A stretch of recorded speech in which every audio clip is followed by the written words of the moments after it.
શ્રી ગણેશાય નમઃ. મિત્રો, આપ જોઈ રહ્યા છો યુટ્યુબ આપણી ચેનલ આવો સત્સંગમાં આપ સૌનું સ્વાગત છે. મિત્રો, આજે છે ફાગણ માસની અમાવસ્યા, શનિવાર છે એટલે શનેશ્વરી અમાવસ્યા તરીકે આ અમાવસ્યાની ઓળખાણ થાય છે. આજે શનિદેવની પૂજા આરાધનાની સાથે ભક્તો હનુમાનજીની કૃપા પ્રાપ્ત કરવા માટે અને અમાવસ્યા છે એટલે પિતૃદેવતાની પણ કૃપા પ્રાપ્ત કરવાનો સુઅવસર છે. આજે સૂર્યગ્રહણ થવા પણ જઈ રહ્યું છે આકાશમાં, જે ભારતમાં દેખાવાનું નથી એટલે પાળવાનું પણ નથી, પરંતુ ગ્રહણ અવશ્ય થવા જઈ રહ્યું છે, જેની વાતાવરણમાં અને આપણા ગ્રહોમાં અસર અવશ્ય વર્તાશે. આજે આપણે આ વિડીયોમાં અમાવસ્યાના મહાત્મ્યની કથા સાંભળીશું તથા ઉપાય પણ. જો આપને આ વિડીયો પસંદ આવે તો લાઈક કરજો, શેર કરજો. આપ આ ચેનલ પહેલી વખત જોઈ રહ્યા છો તો સબસ્ક્રાઈબ કરી લેજો, જેથી આવનાર નવા વિડીયોની માહિતી આપ સુધી તુરંત પહોંચી શકે. ધન્યવાદ. ઓમ ભૂર્ભુવસ્વઃ તત્સવિતુર્વરેણ્યમ ભર્ગો દેવસ્ય ધીમહિ ધિયો યો નઃ પ્રચોદયાત.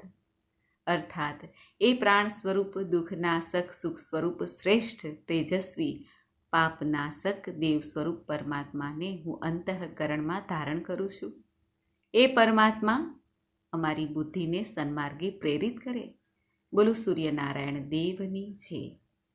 મિત્રો, અમાવસ્યા એટલે કે જેમાં ચંદ્રમાનું દર્શન જ થતું નથી, ઘોર અંધકાર રાત્રિ અને અંધકારથી વ્યાપ્ત જ આખું વાતાવરણ રહે છે. નકારાત્મક પ્રભાવ જોવા મળે છે આ દિવસે. એટલા માટે અમાવસ્યાના દિવસે કહેવાય છે કે શુભ કાર્ય થતા નથી, ગ્રહો પણ શુભ અસર આપતા નથી.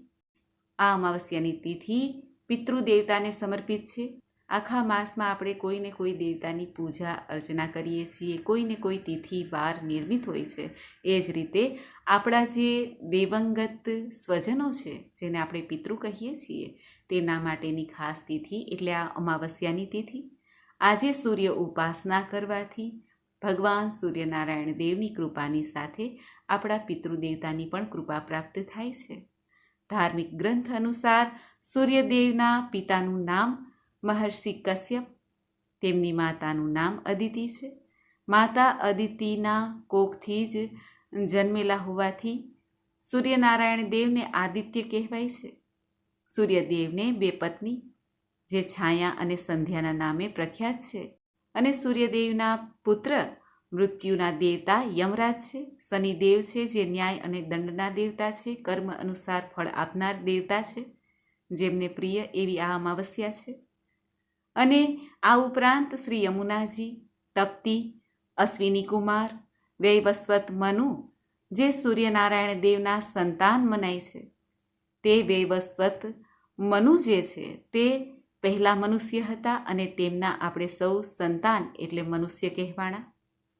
સૂર્યનારાયણ દેવ કે જેમનો વંશથી આપણો વંશ ચાલે છે, માટે આપણે સૂર્યનારાયણ દેવને અર્ધ્ય આપીએ છીએ, આભાર માનીએ છીએ, પૂજન કરીએ છીએ નિત્ય સવારે, અને કરવું જ જોઈએ, કારણ કે આપણે તેમનો જ વંશ છીએ. આમ જોઈએ તો જે કોઈ પશુ પક્ષી છે આ લોકમાં, જે જીવ છે, તે જીવના જન્મદાતા ઋષિ કશ્યપ છે. તેમની વિવિધ પત્નીઓથી આ દરેક સંતાનો ઉત્પન્ન થયા છે, જેમાં દેવતાઓ, દાનવ, માનવ અને જીવજંતુ, પશુ પક્ષી આદિ. માટે આપણે સૌ એક જ પિતાના સંતાનો છીએ, માત્ર માતાઓ જ અલગ અલગ છે. એટલા માટે જ આપણે સૌ આ ધરતી લોક ઉપર રહીએ છીએ અને સૌનો અધિકાર છે. મા ધરા આપણને ધારણ કરે છે, આપણા પાપ દોષોને ક્ષમા કરે છે, અને જે ધરતીલોકના પતિ છે તે છે ભગવાન શ્રી નારાયણ. એટલા માટે આપણે સૌ ભગવાન શ્રી લક્ષ્મીપતિ નારાયણનું પૂજન કરીએ છીએ. આ ધરતીલોક ઉપર જે કાંઈ વ્યવસ્થા છે તે ત્રિદેવો સંભાળે છે. ત્રિદેવોમાં પરમપિતા બ્રહ્મા, કે જેમણે સૃષ્ટિની રચના કરી, ભગવાન નારાયણ, કે જેઓ પાલન પોષણ કરે છે, અને ભગવાન શિવ, કે જે સંહારના દેવતા છે, જે નાશના દેવતા છે, જે કાલોના કાલ મહાકાલ છે, તેમને પ્રિય એવી આ અમાવસ્યા છે. માટે આ અમાવસ્યાના દિવસે ભગવાન ભોળાનાથ મહાદેવની કૃપા પ્રાપ્ત કરવા માટે શિવ પૂજન થાય છે. કારણ કે શિવજી તે ભૂતનાથ છે. ભૂત અર્થાત જે ચાલ્યા ગયા છે તેમના નાથ છે. એટલા માટે આપણે શિવ પૂજન કરીએ છીએ, જેથી આપણા પિતૃઓ સુધી એ પૂજનથી પ્રભુ મહાદેવ પ્રસન્ન થાય, જેથી આપણા પિતૃઓને મુક્તિ મળે. ભગવાન મહાદેવને આપણે પ્રાર્થના કરીએ છીએ. આમ તો અમાવસ્યાના દેવી માતા મહાલક્ષ્મી છે અને દેવતા ભગવાન મહાદેવ છે. આ ઉપરાંત વાર પ્રમાણે પણ અમાવસ્યાનું મહાત્મય ઘણું વધી જાય છે. જેમ કે આજે શનિવાર છે એટલે શનિદેવની પૂજા આરાધના થાય છે, ભગવાન શ્રી હનુમાનજીની પૂજા આરાધના થાય છે. એમ અલગ અલગ વાર પ્રમાણે, જેમ કે સોમવાર આવે તો સોમવતી અમાવસ્યા કહેવાય છે, મંગળવાર આવે તો ભૌમવતી અમાવસ્યા કહેવાય છે, બુધવાર આવે તો બુધવતી અમાવસ્યા કહેવાય છે, અને ગુરુવાર આવે તો ગુરુ અમાવસ્યા, શુક્રવાર આવે તો શુક્ર અમાવસ્યા. એ જ રીતે દરેક વાર પ્રમાણે જે અમાવસ્યા આવે છે તેનું અલગ અલગ મહાત્મય છે. શનિ અમાવસ્યા તે પાપોને હરનાર અને સિદ્ધિ આપનાર, મુક્તિ આપનાર અમાવસ્યા છે. કારણ કે શનિવારના દેવતા છે ભગવાન શ્રી શનિ મહારાજ, સૂર્યનંદન, છાયાપુત્ર, ન્યાય અને દંડના દેવતા, કર્મફલદાતા, શ્યામ વર્ણના, કૃષ્ણ વર્ણના ભગવાન શનિદેવ, કે જેમની મંદ ગતિ છે, ધીમી ચાલ છે. એટલા માટે જ દરેક ગ્રહ કરતાં શનિદેવ એક જ રાશિમાં 2.5 વર્ષ સુધી રહે છે. માટે શનિદેવનું એક નામ મંદ પણ છે. ભગવાન શ્રી કૃષ્ણના પરમ ભક્ત છે, એટલા માટે પ્રભુએ પ્રસન્ન થઈને શનિદેવ મહારાજને પોતાનું જ નામ આપી દીધું છે, કૃષ્ણ. આ ઉપરાંત ભગવાન મહાદેવના શિષ્ય છે શનિ મહારાજ. એટલે ભગવાન મહાદેવની પૂજા, કે જે શનિદેવના ગુરુ છે, તેમની પૂજા કરવાથી પણ શનિદેવ ઘણા પ્રસન્ન થાય છે.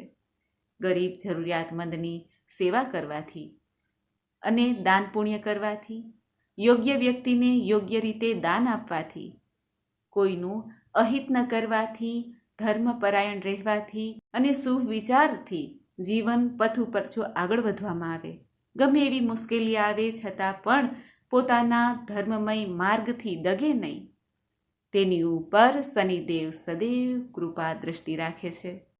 અને જેઓ અધર્મી છે, અન્યાયી છે, આતતાયી છે, પોતાના લોભ, મોહ, માયા, અહંકારને પોષિત કરીને બીજાને પીડા આપે છે, તેને શનિદેવ જ્યારે પનોતીના રૂપમાં બેસે છે, એટલે કે શનિદેવનો જ્યારે સમય આવે છે, શનિદેવ જ્યારે પ્રવેશ કરે છે એ રાશિમાં, ત્યારે શનિદેવ તેમને દંડ આપે છે.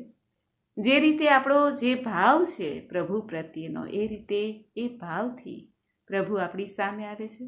પાપીઓને યમરાજ દેખાય છે અને પુણ્યશાળી આત્માઓને ઈશ્વર પરમાત્મા દેખાય છે. દ્રષ્ટિમાં પણ અલગ અલગ ભાવ જોવા મળે છે. જેવો જેનો ભાવ એવી એની ગતિ. અમાવસ્યાના દિવસે પવિત્ર તીર્થો જેવા કે ગંગાજી, યમુનાજી, સરસ્વતી આદિ તીર્થોમાં જઈને સ્નાન કરવાનું, દાન કરવાનું મહાત્મય છે. પિતૃતર્પણ, શ્રાદ્ધ આદિ કરાય છે. આજના દિવસે પંચબલી યજ્ઞ થાય છે, એટલે કે ગાયને ભોજન, કાગડાને ભોજન, કૂતરાને ભોજન, કીડિયારું પૂરું, માછલીઓને દાણાચણ, પક્ષીઓને દાણાચણની વ્યવસ્થા કરવી. આ ઉપરાંત બ્રાહ્મણો તથા જરૂરિયાતમંદને દાન પુણ્ય કરવું. અમાવસ્યાના દિવસે જે કંઈ આપણે પુણ્ય કાર્ય કરીએ છીએ, દાન પુણ્ય કરીએ છીએ, તેનું અનેક ગણું ફળ પ્રાપ્ત થાય છે, લાભ પ્રાપ્ત થાય છે. જો આપણા દેવંગત પિતૃઓને માટે કંઈક તર્પણ, પિંડદાન, શ્રાદ્ધ કરવામાં આવે તો તેમના આશીર્વાદ પ્રાપ્ત થાય છે. પૂર્વજોના આશીર્વાદ તુરંત લાગે છે. કોઈ પણ દેવી દેવતાની આપણે પૂજા કરીએ એ કરતાં પણ આપણે જ્યારે પૂર્વજોનું સ્મરણ કરીએ છીએ, તેમના આશીર્વાદ તુરંત લાગે છે, કારણ કે આપણું એક જ લોહી છે. આ ઉપરાંત કહેવાય છે કે જ્યારે પણ આપણે કોઈ શુભ કાર્ય કરીએ, ઘરમાં વિવાહ છે, નવું ગૃહ પ્રવેશ છે, કે પછી જમીન, મકાન, દુકાન કે કંઈ પણ સંપત્તિ વસાવીએ છીએ, ત્યારે પણ આપણે આપણા પિતૃઓ માટે કંઈક ને કંઈક અવશ્ય કરીએ છીએ, જેથી આપણા ઈષ્ટ દેવતા છે, સર્વે દેવી દેવતા છે, તેમની સાથે આપણા પિતૃઓના પણ આશીર્વાદ આપણને પ્રાપ્ત થાય. કારણ કે આપણા પિતૃઓ છે જે આત્મા સ્વરૂપે છે, તે આપણે તેમને જોઈ શકતા નથી, આપણી એવી દ્રષ્ટિ નથી હોતી, પરંતુ જેમની દ્રષ્ટિ હોય છે તેમને તો દેખાય જ છે. એ વાત સત્ય છે. જેમ સકારાત્મક એનર્જી છે, એ જ રીતે કોઈ પણ એનર્જીનો પ્રવાહ સતત ચાલતો જ રહે છે. પિતૃદેવતાને તૃપ્ત કરવાથી આપણા જીવનમાં આનંદ મંગલ રહે છે. જ્યાં પિતૃદેવતા પ્રસન્ન રહેતા નથી અથવા તો જેઓ પિતૃ તર્પણ માટે પોતાની કમાણીમાંથી કંઈક દાન પુણ્ય કરતા નથી, તેમના ઘરમાં ક્યારેક અશાંતિ નજર આવે છે, વંશવૃદ્ધિ અટકે છે, અથવા તો એવું પણ દેખાય છે કે ઘરમાં નિત્ય ઝઘડા થાય, વિવાદ થાય અને આડોશી પાડોશી તરફથી પણ હેરાનગતિ થઈ શકે છે. રોજગારની તકો પણ પ્રાપ્ત થતી નથી. માટે આપણે આપણા પિતૃઓનું તર્પણ, શ્રાદ્ધ, પિંડદાન જે આપણાથી થાય એટલું કરવું અથવા પક્ષીઓને દાણાચણની વ્યવસ્થા કરવી. એમાં આ ફાગણ માસની અમાવસ્યા કે જેમાં ઉનાળાની ઋતુનો આરંભ થઈ ચૂક્યો છે, તેમાં આપણે માત્ર જલની વ્યવસ્થા કરીએ કોઈ પણ જીવ માટે તો પણ પુણ્યના ભાગી બનીએ છીએ. સ્વચ્છ જળ તે પણ ઉર્જાનું પ્રતીક છે. જો આપણે કોઈનું શુભ અને કલ્યાણ કરીએ તો આપણું પણ કલ્યાણ થાય છે. અને આ ફાગણ માસની અમાવસ્યા તો શનિવારે આવે છે, માટે શનૈશ્ચરી અમાવસ્યા તરીકે ઓળખાવાય છે. આ શનૈશ્ચરી અમાવસ્યાના દિવસે વ્રત ઉપવાસ કરીને ભક્તો શનિશિલાનું પૂજન કરે છે.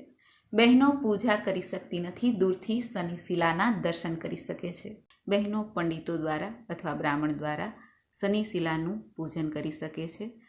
ભગવાન શનિદેવની કૃપા પ્રાપ્ત કરવા માટે આજના દિવસે શનિદેવની પૂજા કરીને શનિ દોષમાંથી મુક્તિ અર્થે પ્રાર્થના કરાય છે. આજે શનૈશ્ચરી અમાવસ્યાનું વ્રત રાખવાથી, શનિદેવની પૂજા આરાધના કરવાથી અથવા મહાદેવની પૂજા આરાધના પણ કરી શકાય છે.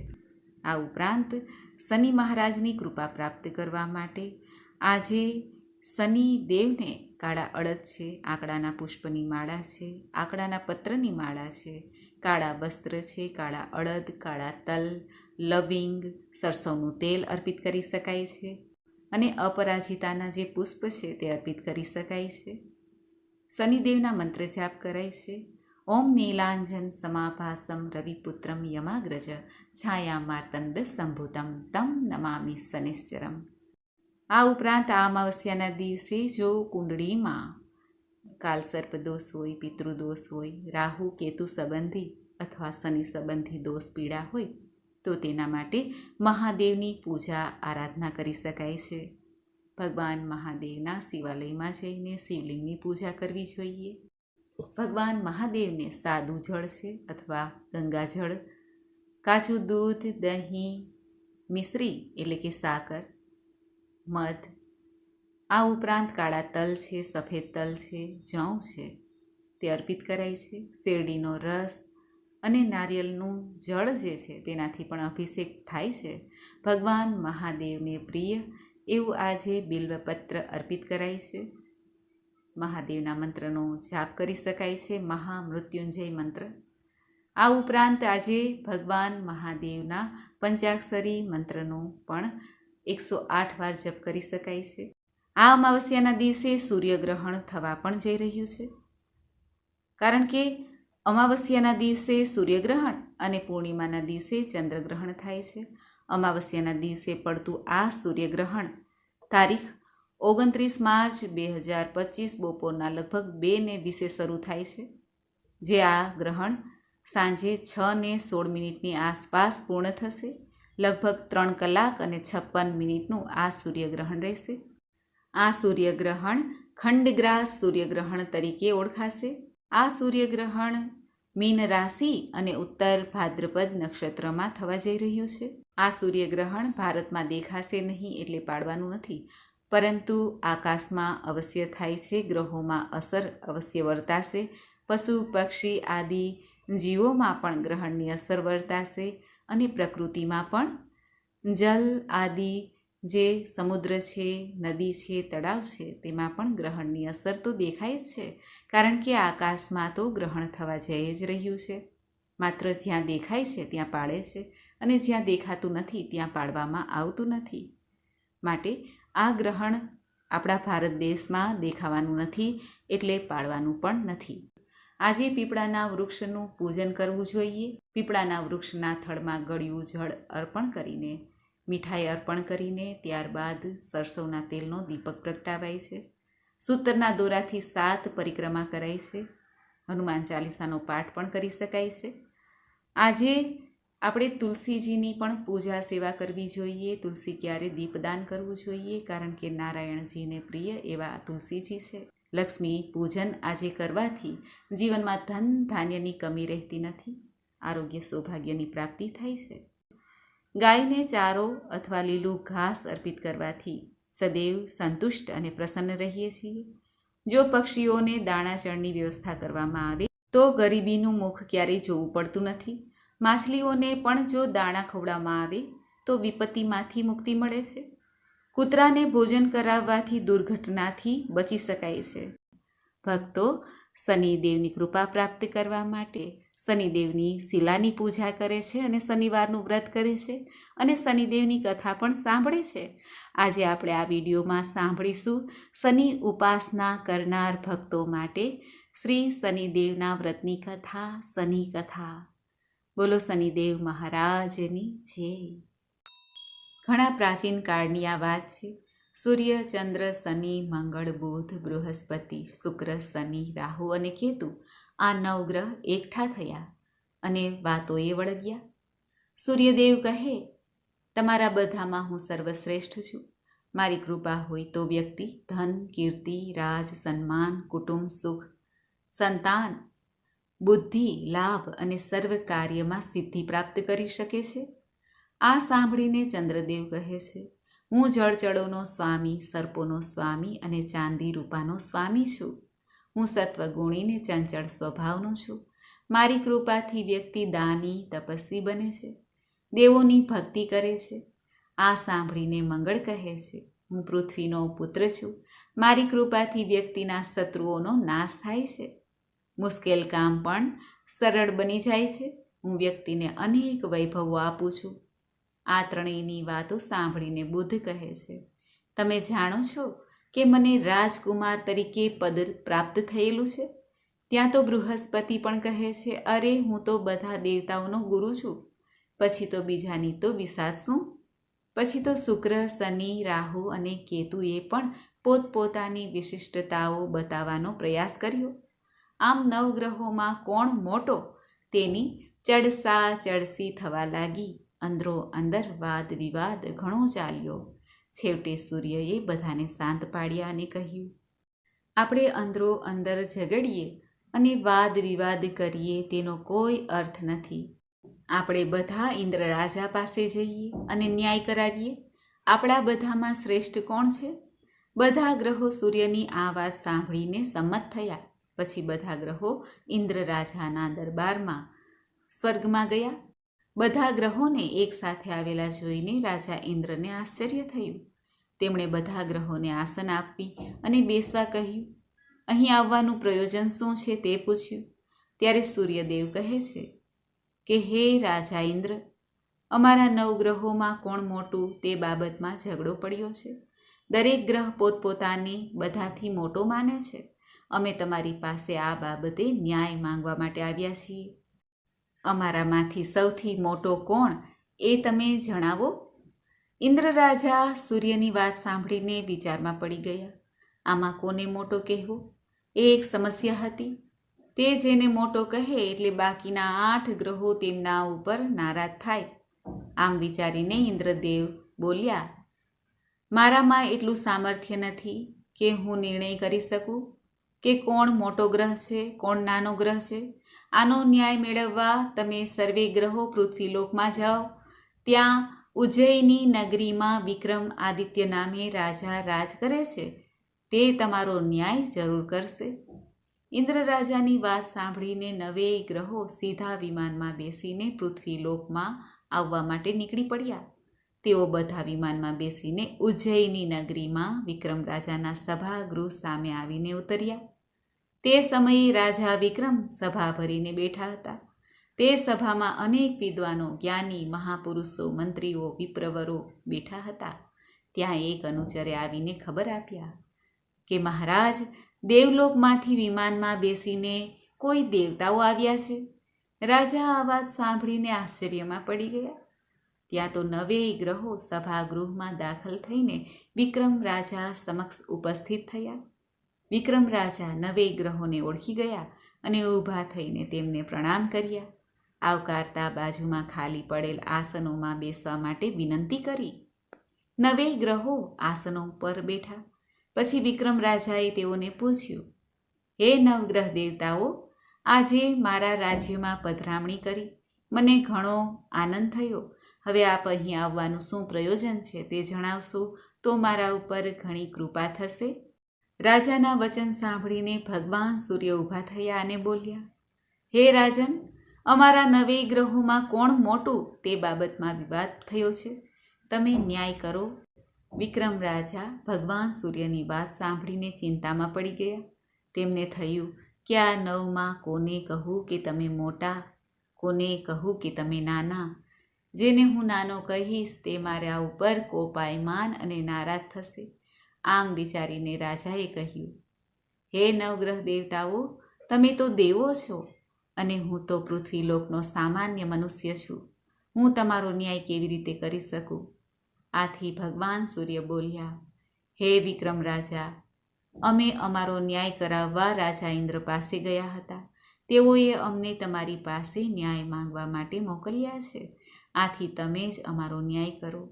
છેવટે વિક્રમ રાજાએ કંઈક વિચાર કરીને 9 ગ્રહોને કહ્યું, તમે આજથી 8મા દિવસે અહીં આવજો. તે વખતે હું તમારો ન્યાય કરીશ.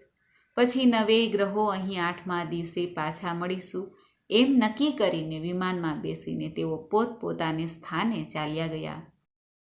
રાજાએ પછી પોતાના મંત્રીઓ, વિદ્વાનો અને જ્યોતિષીઓની સાથે વાત કરી નક્કી કર્યું કે સોના, ચાંદી, પિત્તળ, કાંસુ, તાંબા, જસત, અબરખ, લોઢા આદિ 9 આસનો બનાવવામાં આવે અને તે આસનો સભામાં ગોઠવવામાં આવે. વિક્રમ રાજાની સૂચના થતાં જ બધી વ્યવસ્થા થઈ ગઈ. 8મા દિવસે 9 ગ્રહો વિક્રમ રાજાના દરબારમાં આવ્યા.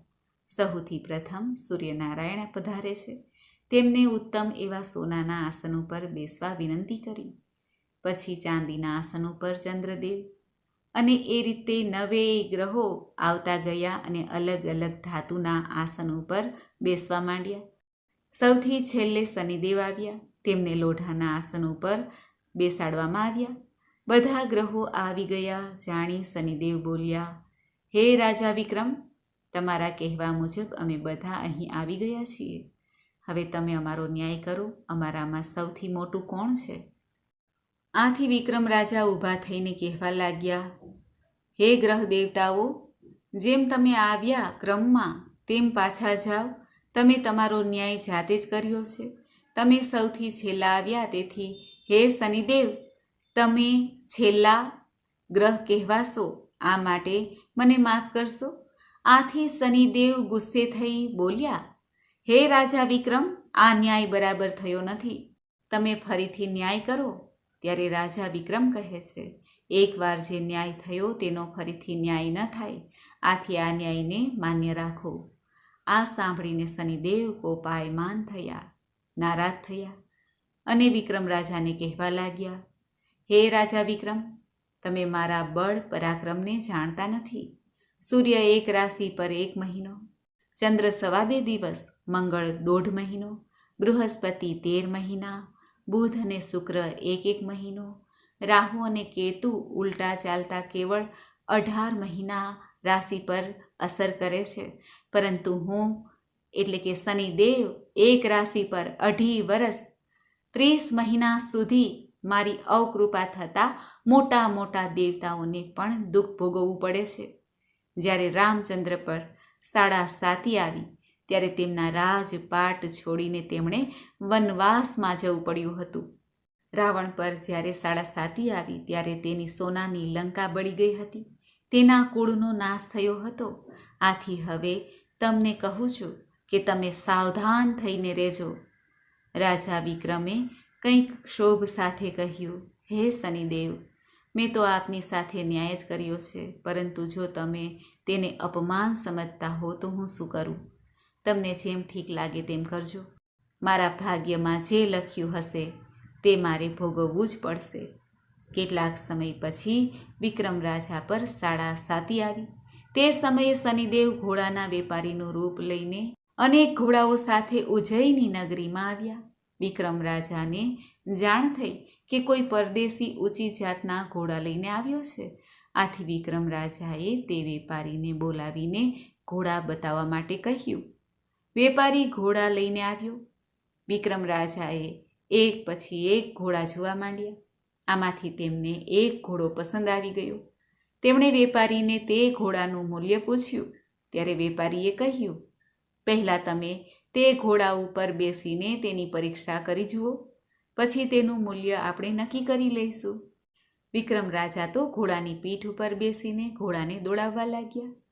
તે ઘોડો એટલી તેજ ગતિથી દોડવા લાગ્યો કે વિક્રમ રાજા તેને કાબૂમાં રાખી શક્યા નહીં. આમ ભાગતા ભાગતા આ ઘોડો ગાઢ જંગલમાં પહોંચી ગયો. આ જંગલનું નામ અંધી વન હતું. અહીં વાઘ, સિંહ, ચિત્તા, દીપડા આદિ વિકરાળ પ્રાણીઓ રહેતા હતા. છેવટે ઘોડાએ રાજાને પોતાની પીઠ ઉપરથી નીચે પટક્યું અને ઘોડો અંતર્ધ્યાન થઈ ગયો. વિક્રમ રાજા વિચારવા લાગ્યા કે મારે તો કોઈની સાથે વેર નથી, તો પછી મને કોણે અને શા માટે અહીં લાવ્યા અને આ ઘોડો અદૃશ્ય કેવી રીતે થઈ ગયો? આમ વિચારતા રાજા આમ તેમ જોવા અને ફરવા લાગ્યા. આમ ભટકતા ભટકતા ઘણો સમય વીતી ગયો, છતાં બહાર નીકળવાનો કોઈ માર્ગ જળતો ન હતો. રાજાને સખત ભૂખ અને તરસ લાગી. ચારેય બાજુ દૂર દૂરથી હિંસક પ્રાણીઓના અવાજો સંભળાતા હતા. તેથી રાજા એક ઝાડ ઉપર ચડીને જોવા લાગ્યા. ત્યાં તેમની નજર એક નગર તરફ જવાના માર્ગ ઉપર પડી. વિક્રમ રાજા નીચે ઉતરીને તે માર્ગ આગળ વધ્યા. ત્રંબાવટી નગરમાં આવી પહોંચ્યા. નગરમાં ફરતા ફરતા તેઓ એક દુકાને જઈને પહોંચ્યા. તેના શેઠને કહ્યું, શેઠજી, મારું નામ બીકો છે. હું ઉજ્જૈનીનો રહેવાસી છું. આ જાણીને શેઠે બીકાને ઠંડુ પાણી પાયું અને દુકાનમાં એક બાજુ બેસવા કહ્યું. આ દિવસે શેઠની દુકાનમાં ઘણો વેપાર થયો. શેઠ સમજ્યા કે આ આવનાર માણસના ભાગ્યને કારણે જ મારી દુકાન ચાલી છે, તેથી તે ભાગ્યવાન હોવો જોઈએ. આમ માનીને સાંજ પડતા શેઠ બીકાને પોતાની ઘેરે લાવ્યા. શેઠે ઘેરે આવીને શેઠાણી અને પોતાની દીકરીને વાત કરી કે આવનાર ભાગ્યવાન છે. તે આજે દુકાનમાં બેઠો હતો તો દરરોજ કરતાં મારે ઘણો વકરો થયો અને ઘણો લાભ પણ મળ્યો, માટે હું તેને અહીં ભોજન માટે લાવ્યો છું. શેઠાણી અને તેમની દીકરીએ પણ કહ્યું, સારું કર્યું, તમે તેને જમવા માટે અહીં લાવ્યા. અમે જમવાનું પીરસીએ છીએ, ત્યાં સુધી તમે બંને હાથ મોં ધોઈને બેસો, પછી તમને જમવા માટે બોલાવીશું. દીકરીએ મહેમાનને પોતાના ઓરડામાં ઉતારો આપ્યો. બીકો હાથ પગ મોં ધોઈને ઓરડામાં બેઠો. ત્યાં તેણે એક કૌતુક જોયું. દિવાલની ખીટી ઉપર એક હીરાનો હાર લટકી રહ્યો હતો. તેને ભીત ઉપર ચિતરેલ એક હંસ ગળી રહ્યો હતો. બીકો આ જોઈને આશ્ચર્ય પામ્યો. જમવાનું કહેણાવતા બીકો જમવા ગયો. પછી શેઠની દીકરી પોતાના ઓરડામાં આવીને હીરાનો હાર જે ખીટીએ લટકાવ્યો હતો તેને લેવા માટે ગઈ. તો ત્યાં હાર દીઠો નહીં. તેણે નોકરાણીને બોલાવીને પૂછ્યું કે તે હાર જોયો છે? ત્યારે નોકરાણીએ પણ કહ્યું, મને ખબર નથી બેનબા. બીકો જમીને પાછો ઓરડામાં આવતા શેઠની દીકરીએ બીકાને પૂછ્યું, અહીં ખીટી ઉપર મેં હીરાનો હાર મૂક્યો હતો, તે તમે જોયો છે? ત્યારે બીકાએ વિચાર્યું કે ખીટીએ લટકાવેલો હીરાનો હાર દિવાલે ચિતરેલ હંસ ગળી ગયો છે તેમ જો હું કહીશ તો આ લોકો માનશે નહીં. માટે બીકાએ જણાવ્યું કે તે હારની એને ખબર નથી. શેઠની દીકરીને બીકાને હાર આપી દેવા ઘણું સમજાવ્યું, છતાં હાર ન મળતા દીકરીએ શેઠને આ વાત કરી. શેઠે પણ બીકાને હીરાનો હાર લીધો હોય તો આપી દેવા વિનંતી કરી, કેમ કે તેના વગર બીજું કોઈ આ ઓરડામાં આવ્યું ન હતું. પણ બીકાએ જણાવ્યું કે મેં હાર લીધો નથી. છેવટે શેઠ બીકાના હાથ પગ બાંધીને રાજાના મહેલે લઈ ગયા અને બધી વાત કરી. રાજાએ પણ બીકાને શેઠની દીકરીનો હાર આપી દેવા માટે કહ્યું, પણ બીકા પાસે હોય તો આપે ને. છેવટે રાજાએ બીકાના હાથ પગ કપાવી નાખ્યા અને તેલીના ઘર પછવાડે નાખી દીધો. આમ એક દિવસ બીકો તેલીના ઘર પછવાડે પડી રહ્યો. બીજા દિવસે ગંગુ તેલીની નજર પોતાના ઘર પછવાડે ગઈ. ત્યાં તેને માલુમ પડ્યું કે કોઈના હાથ પગ કાપીને પોતાની ભીત પાછળ નાખી દેવામાં આવ્યું છે. તપાસ કરતાં તેને ખબર પડી કે નગરના રાજાએ ચોરીના ગુના બદલ તેને આ શિક્ષા આપી છે. ભૂખ્યા તરસ્યા બીકાની બેહાલ અપંગ દશા જોઈને ગાંગુ તેલીને તેની ઉપર દયા આવી. તેણે જઈને પોતાની પત્નીને વાત કરી, આપણી ભીત પછવાડે પડેલ માનવી હાથ પગ વગરનો છે. આપણે જો તેની થોડી સેવા કરીએ, સાજો થાય તો તેને આપણે કામે રાખી લઈએ તો તે આપણા કામમાં ઉપયોગી થશે. તે બેઠો બેઠો ઘાણી ફેરવ્યા કરશે. ત્યારે ગંગુ તેલીની પત્નીએ કહ્યું, તે રાજાનો ગુનેગાર છે. જો આપણે તેને આપણે ત્યાં રાખીશું તો રાજા નારાજ થશે અને આપણને પણ દંડ દેશે. તમે જઈને રાજાને પૂછી આવો. જો રાજા સંમતિ આપે તો આપણા ઘરમાં તેને રાખી લઈશું. ગંગુ તેલી રાજા પાસે પહોંચ્યા અને બધી વાત કરી. રાજાને થયું કે બીકાએ તો તેના ગુનાની સજા ભોગવી જ ચૂક્યો છે. હવે ગંગુ તેલી તેને પોતાને ઘેરે રાખે તો તેમાં રાજાને શું વાંધો હોય? ગાંગુ તેલી ઘેરે આવ્યા અને તેણે પોતાની પત્નીને બધી વાત કરી. પછી તેઓએ ભીત પછવાડે બીકાને પડેલો હતો ત્યાંથી ઉચકીને ઘરમાં લાવ્યા અને તેની સાળ સંભાળ લીધી. થોડા દિવસમાં બીકો સારો થયો. ગંગુ તેલીની ઘાણી ઉપર બેસવા લાગ્યો. આમને આમ દિવસો વીતવા લાગ્યા અને વર્ષા ઋતુ આવી.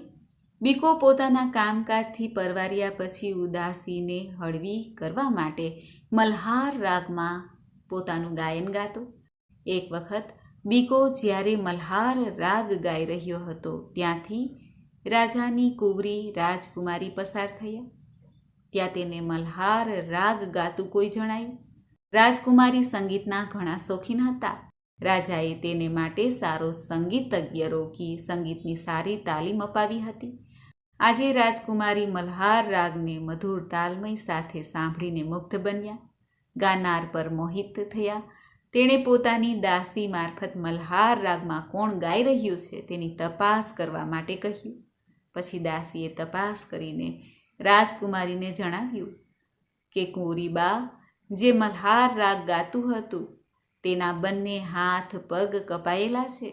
તે ગાંગુ તેલીને ત્યાં આખો દિવસ બળદને હાંક્યા કરે છે. રાજકુમારીએ કહ્યું, હે દાસી, હાથ પગ વગરનો અને હાલતો ચાલતો નથી એવા અપંગને પણ હું વર માની બેઠી છું, એટલે હું તેને જ વરીશ. આ સાંભળીને દાસી હેપતાઈ ગઈ. બોલી, બહેનબા, તમને એક શું અનેક રાજકુમારો વરવા માટે તત્પર છે. તમને સુંદર અને સુશીલ વર આરામથી મળે. તમે આવા અપંગને પરણીને શું કરશો? દુઃખી થશો? રાજકુમારીએ કહ્યું, જેવો છે તેવો પણ હું તેને પતિ માનીને બેઠી છું, એટલે હું આ ભવમાં તેને જ વરીશ. એક ભવમાં બે ભવ થાય નહીં. તું મારો આ વિચાર મારા માતા પિતાને જણાવજે, તેથી તેઓ મારું લગ્ન તે અપંગ સાથે કરે. જો તેઓ આમ નહીં કરે તો હું મારા પ્રાણનો ત્યાગ કરી દઈશ. દાસી આ સાંભળીને ધ્રુજવા લાગી. તેને બીક પેઠી કે રાજા રાણી આ વાત સાંભળશે તો તેઓ પણ મારા ઉપર અને કુંવરીબા ઉપર ગુસ્સે અવશ્ય થશે અને ન સંભળાવવાનું સંભળાવશે. છતાં રાજકુમારીના કહેવાથી તે લાચાર દાસી રાજા રાણી પાસે જઈને બધી વાત કરે છે. રાજા રાણી આ વાત સાંભળીને હેપતાઈ જ ગયા. તેમણે રાજકુંવરીને બોલાવીને ઘણું સમજાવ્યું, છતાં રાજકુમારી સમજ્યા નહીં. છેવટે રાજાને ગુસ્સો આવ્યો અને કહ્યું, તારા ભાગ્યમાં એવું લખાયું હશે તો ભોગવ. રાજાએ ગાંગુ તેલીને પોતાના મહેલે બોલાવીને જણાવ્યું કે તારે ત્યાં જે અપંગ ઘાણી ચલાવે છે તેની સાથે મારી દીકરી લગ્ન કરવા માંગે છે. તેથી તું તેની તૈયારી કર અને તેને લઈને રાજમહેલમાં આવ. ગાંગુ તેલીએ ઘેરે જઈને બીકાને બધી વાત કરી. એટલે બીકાએ કહ્યું, તમે રાજા પાસે જઈને 2 દિવસની અવધિ લઈ આવો. 2 દિવસ પછી લગ્ન કરીશું. ગાંગુ તેલીએ આ વાત રાજાને કહી 2 દિવસ થોભી જવા માટે જણાવ્યું. હવે બીકો અર્થાત વિક્રમ રાજા મનોમન શનિદેવને વિનંતી કરવા લાગ્યા, હે પ્રભુ, મેં આપનો અપરાધ કર્યો છે, તે માટે મને ક્ષમા કરો. તમારી શક્તિનો મને પરચો મળી ગયો છે, માટે મને માફ કરીને મારી ઉપર કૃપા દ્રષ્ટિ કરો. એવામાં બીકો જ્યાં બેઠો હતો ત્યાં શનિદેવનું વિમાન આકાશમાંથી ઉતર્યું. શનિદેવ વિમાનમાંથી નીચે ઉતરીને બીકા પાસે આવ્યા. શનિદેવની અમી દ્રષ્ટિ પડતા જ બીકાના હાથ, પગ, રૂપ પાછા આવી ગયા. શનિદેવ બીકાને કહેવા લાગ્યા, હે રાજા વિક્રમ, તમે મને નીચો દેખાડીને શું સુખ ભોગવ્યું? આ બધું દુઃખ મારે લીધે જ તમને પડ્યું છે. વિક્રમ રાજાએ કહ્યું, શનિદેવ, મને ક્ષમા કરો, મારી ભૂલ થઈ ગઈ છે. ત્યારે શનિદેવે તેમને આશીર્વાદ આપીને પોતાના વિમાનમાં બેસીને પાછા ફર્યા. બીકાને હાથ, પગ, સુંદર રૂપ સાથે જોઈને ગાંગુ તેલી અને તેની પત્નીને તો નવાઈ લાગી. તેમણે આ વાત જઈને નગરના રાજા રાણીને કહી. રાજકુંવરીએ પણ આ વાત જાણી બધા રાજી થઈ ગયા. રાજાએ ધામે ધૂમેથી જાન લઈ આવવા ગાંગુ તેલીને અઢળક ધન આપ્યું. લગ્નના દિવસે મોટી ધામધૂમ સાથે બીકાની જાન નીકળી. આખા માર્ગ ઉપર બીકાને જોવા માટે ટોળે ટોળા જામ્યા હતા. બીકાને જોઈને બધાની આંખો ઠંડી થઈ. રાજમહેલમાં આજે અનેરો આનંદ હતો. મહેલને શણગારવામાં આવ્યો હતો. જ્યાં ત્યાં રોશની વાજિંત્રો વાગતા હતા. વરરાજાને માયરામાં લાવવામાં આવ્યા. મંગળ ફેરા ફેરવવામાં આવ્યા. છેલ્લે કંકણ દોરા છોડીને બીકો મહેલમાં આવ્યો. બીજા દિવસે સભા થઈ. ત્યાં રાજાએ બીકાને દરબારમાં બોલાવીને પૂછ્યું, તમે કોણ છો અને તમારી આ હાલત સાથી થવા પામી છે તે વિગતવાર મને તથા પ્રજાજનોને જણાવો. બધા જાણવા માટે ઉત્સુક છે. જો તમને કોઈ વાંધો ન હોય તો આ વાત અમને સૌને કહો. આથી બીકો ઊભો થઈને રાજાને પ્રણામ કરીને કહે છે, હું ઉજ્જૈની નગરીનો રાજા વિક્રમ આદિત્ય છું. શનિદેવ મારા ઉપર નારાજ થવાથી મારી આ પરિસ્થિતિ થવા પામી છે. છેવટે શનિદેવની કૃપાથી જ હું મારા મૂળ સ્વરૂપમાં આવી ગયો છું. ઉજ્જૈની નગરીના રાજા વિક્રમ આદિત્યનું નામ સાંભળતા જ રાજા, રાણી, રાજકુંવરી અને દરબારમાં હાજર સૌ કોઈ લોકો રાજી થઈ ગયા. વાયુ વેગે આ વાત નગરમાં પહોંચતા રાજા વિક્રમ આદિત્યના દર્શન માટે નગરજનોના ટોળે ટોળા આવવા લાગ્યા. આ વાત શેઠના કાને પહોંચી. તેઓ તરત જ દોડતા રાજા વિક્રમ આદિત્ય પાસે જઈને પોતાની ભૂલ બદલ ક્ષમા માંગવા લાગ્યા અને કહ્યું, મેં તમારા ઉપર ચોરીનો આરોપ મૂકીને મોટો અપરાધ કર્યો છે. આ માટે તમે જે દંડ મને આપશો તે હું ભોગવવા માટે તૈયાર છું. ત્યારે રાજા વિક્રમ આદિત્ય કહે છે, આમાં તમારો કોઈ વાંક નથી. આ તો શનિદેવની મારા પર અવકૃપા થવાથી બધું થવા પામ્યું છે. આથી તમે આ બધું ભૂલી જાઓ. છેવટે શેઠે રાજા વિક્રમાદિત્યને હાથ જોડીને પોતાને ત્યાં ભોજન માટે નિમંત્રણ આપ્યું. વિક્રમ રાજા, રાજકુમારી, રાજા રાણી બધા શેઠને ત્યાં જમવા પહોંચ્યા. શેઠે સારા પકવાન બનાવીને બધાને જમાડ્યા. પછી શેઠે વિક્રમ રાજાને પોતાની ત્યાં 1 રાત રોકાઈ જવા માટે વિનંતી કરી. આથી વિક્રમ રાજા પણ રોકાઈ ગયા. જે ઓરડામાં પહેલાં બીકાને ઉતારો આપવામાં આવ્યો હતો તે જ ઓરડામાં વિક્રમ રાજાને ઉતારો આપવામાં આવ્યો અને ત્યાં વિક્રમ રાજા હિંડોળા ખાટ ઉપર બેઠા ખીટી સામે જોઈને ભીતે ચિતરેલ હંસ સામે જુએ છે. તેમના આશ્ચર્ય વચ્ચે ભીતે ચિતરેલ હંસ મોંમાંથી હીરાનો હાર કાઢીને ખીટીએ લટકાવવા પ્રયત્ન કરતો હતો. વિક્રમ રાજાએ તરત જ શેઠને બોલાવીને આ બતાવ્યું. શેઠ પણ આ જોઈને આશ્ચર્યચકિત થઈ ગયા. ત્યારે શેઠે વિક્રમ રાજાને પગે પડીને ક્ષમા માંગી અને જણાવ્યું, હે રાજન, તમે મારી દીકરીનું પાણી ગ્રહણ કરો તો હું માનું કે તમે મને માફ કરી દીધો છે. પછી વિક્રમ રાજા શેઠની દીકરી સાથે પણ પરણ્યા. ઘણા દિવસ સુધી ત્રંબાવટી નગરીમાં રહીને વિક્રમ રાજાએ પોતાની નગરી ઉજ્જૈની જવા માટે રાજા રાણીની પરવાનગી માંગી. રાજા રાણીએ પ્રસન્ન થઈને સંમતિ આપી. રાજાએ પોતાના જમાઈ દીકરીને અઢળક દાગીના, વસ્ત્રો, ધન, દાસ દાસીઓ આપ્યા.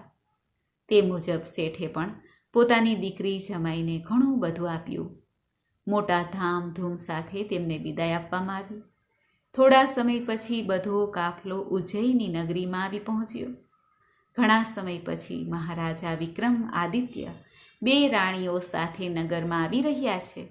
આ જાણીને આખી નગરી આનંદમાં ડૂબી ગઈ. ધામે ધૂમેથી સામયું કરવામાં આવ્યું. રાજમહેલમાં રાજા રાણીને લાવવામાં આવ્યા. બીજા દિવસે રાજા વિક્રમ આદિત્ય સભા ભરીને બેઠા હતા. ત્યાં શનિદેવ પધાર્યા. શનિદેવને જોઈને રાજા વિક્રમ ઊભા થયા એટલે આખી સભા પણ ઊભી થઈ. શનિદેવને માન આપવામાં આવ્યું. તેમને આસન ઉપર બેસાડવામાં આવ્યા. ત્યારે શનિદેવ બોલ્યા, હે રાજા વિક્રમાદિત્ય, તમે મને બધા વચ્ચે નાનો દેખાડ્યો. તેનું ફળ તમને મળી ગયું છે. મેં તમને ઘણું દુઃખ દીધું છે. હવે હું તમારા ઉપર પ્રસન્ન છું. આથી તમારે જે વરદાન માંગવું હોય તે વરદાન માંગો.